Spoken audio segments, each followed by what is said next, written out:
На днях в районной гимназии Эврика Алекминского района прошел день открытых дверей. Работники провели экскурсию для гостей, рассказали об истории гимназии и о ее жизни сегодня. С подробностями Ангелина Габышева.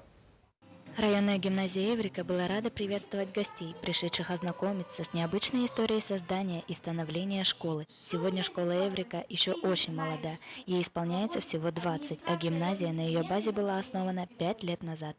На протяжении существования школы преподаватели работают, не покладая рук.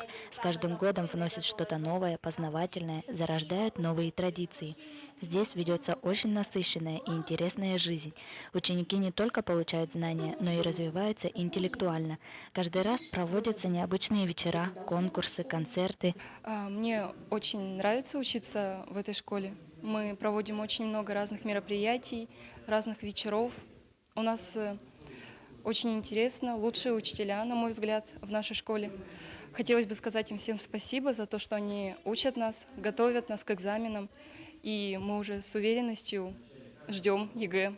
В этом году запланирована череда мероприятий, посвященных юбилею школы. С декабря месяца мы приняли решение коллективом учителей и технического персонала, значит, в течение года проводить небольшие мини-мероприятия, которые вот как раз нацелены на проведение уже в октябре месяце большого грандиозного торжественного мероприятия, посвященного, в общем-то, 20-летию школы Эврика.